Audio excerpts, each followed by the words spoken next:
Kaplan from SC Magazine. I'm with Devin Redmond, who is the VP of Product Management at Websense today. Devin, thanks for joining us. Thanks for having me. A lot of IT departments are dealing with very sophisticated web threats going on these days. So you're probably hearing about that from your customers. What are they telling you? Absolutely. So I think a lot of customers out there are struggling with the fact that they're leveraging more and more collaboration capabilities on the web, whether they're leveraging cloud computing, whether they're leveraging applications like Facebook or any other medium that allows them to share information on the web. It's becoming part of their business. The challenge with that is as more eyeballs and information go over the web channel, there are more targeted attacks trying to capture that information. Aurora is a great example of that, otherwise known as the Google hack, where it was a very targeted attack leveraging multiple mediums on the web, both from attracting people with lures and getting them to click on links that got them infected, all the way to the way the information that was targeted and stolen off of machines was then transmitted over the web as well. It's a very sophisticated and great example of the threats that organizations face out there that are increasingly designed to leverage the fact that users are on the web, so there's the eyeballs, and information is increasingly being transacted there. And it's a great way to both gain access to it as well as transmit that out there. Obviously, a lot of organizations, the end users at those companies are using applications. I mean, there's a proliferation of applications. Obviously, the most popular ones are the Facebooks, the Gmails, even the peer-to-peer type stuff. Are the old school defenses good enough to keep up with this stuff, or do you need to apply a new way of thinking? That's a great question. I think this calls into kind of a case in point for the challenges that organizations and customers face today. While their legacy solutions are still relevant and they do need them to protect from legacy concerns, it's not like the bad stuff goes away from the old days, but that massive evolution into new types of applications that are primarily around content and figuring out how you can exchange content do call into question the capability of old products to deal with that. In fact, what we see from most of our customers is legacy controls from IPS to firewalls to antivirus just don't really work in that environment.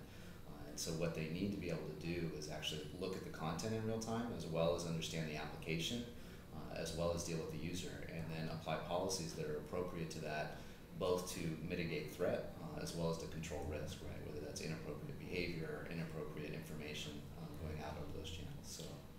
So with the web, I mean, there's a number of different ways that attackers can put malware onto machines, right? So there's websites that can be compromised, to try to force some sort of malware if they're able to get you to that site, or even if it's a legitimate site, right?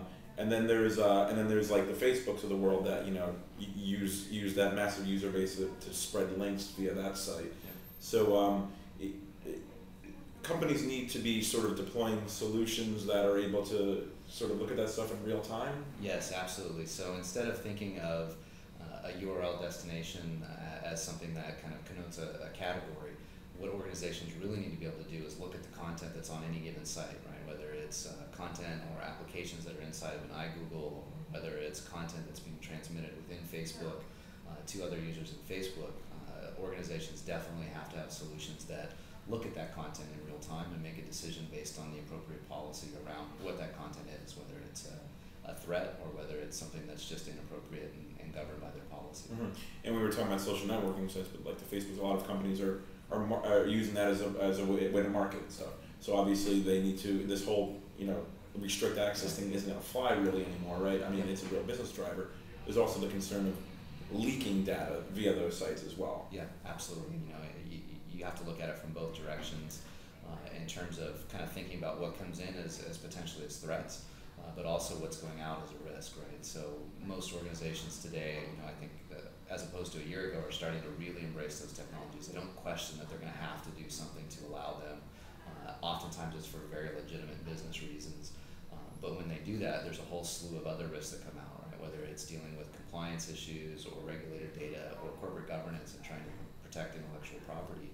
They need to be able to look at who's sending what type of data out and then be able to take an appropriate action based on that. If it's legitimate, great. If it's not, then that needs to be dealt with. Mm-hmm. Certainly don't envy the work of some of these IT admins. No, definitely. And they hear it from their customers. I mean, they hear it from their end users, right? I mean, It's a tremendous challenge because it really does signify a change in what they have to deal with in their environments today, which is they still have all those legacy concerns, but then they have to deal with this whole new computing environment where in ways that the users used to be their own, now they have consultants, contractors, outsourcers, so the users aren't really their own in the same kind of sense of that the infrastructure and even the applications that sit on the infrastructure oftentimes aren't their own anymore, right? It doesn't sit inside of their perimeter.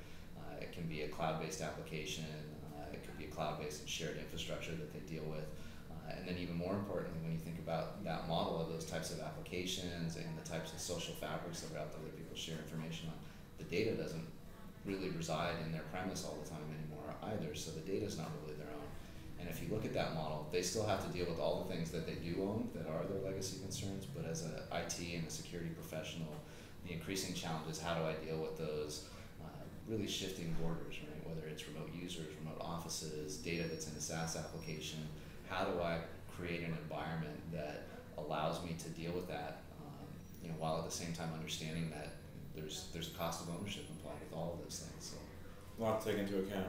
Okay, Devin Redmond of Websense, I appreciate the insight. Thanks. Thank you for having me again. Absolutely. Thank you.